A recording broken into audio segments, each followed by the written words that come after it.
인사드리겠습니다. 강덕구입니다. 이제 김건희 정권의 민낯이 드러났습니다. 검찰은 지난 20일 종로구 상성동에 있는 대통령 경호처 부속 건물에서 김건희 여사 대면 조사를 실시했습니다. 경호와 안전상의 이유로 중앙지검이 아닌 제3의 장소를 선택했다고 합니다. 검찰은 소환 조사라고 합니다만 참 답답합니다. 검찰청사가 아닌 대통령 경호처 건물에서 만난 것을 소환 조사라고 할 수 있을런지요.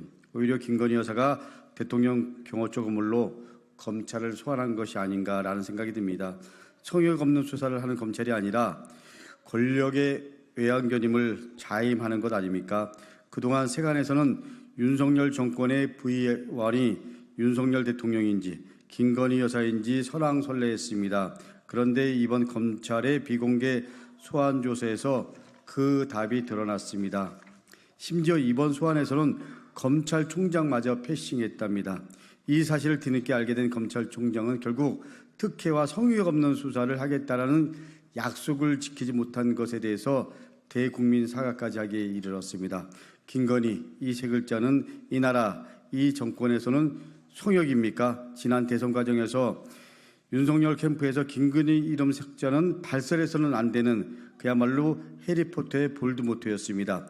윤석열 대통령의 오랜 친구들의 암묵점 근거가 김건희라는 보도가 나오게 됐습니다. 경호와 안전을 이유로 들은 검찰의 해명은 더욱 구차하기만 합니다. 검찰청사와 부속실 경호와 안전에 어느 쪽이 더 안전하다고 생각할지는 국민들이 판단하실 문제지만 지금 검찰이 하는 얘기는 검찰청사가 경호와 안전에 문제가 있다고 자백하는 것 같습니다. 국회의원도 마음대로 들어가지 못하는 검찰청이 왜 김건희 여사 소환할 때만 경호와 안전에 문제가 있다고 하는지 답답합니다. 심지어 명품백 수수는 사전에 조사 대상도 아니었고 현장에서 추가했다고 합니다. 결국 사전에 조율된 조사 일정이 아니어서 명품백이 어디에 있는지 실물은 정말로 있는지도 확인도 못한 채 조사를 마치는 꼼수마저 부렸습니다. 이번 꼼수 소환의 목적은 명백합니다. 탄핵 청문회 방어 전략입니다. 오는 금요일에 국회 법사위에서 도이치모터스 주가 조작 의혹 그리고 명품백 수수와 관련된 청문회가 열립니다. 핵심 증인인 김건희 여사는 당연히 참석해야 됨에도 불구하고 불출석을 선언했습니다. 최은순 여사 역시 불출석이 예상됩니다.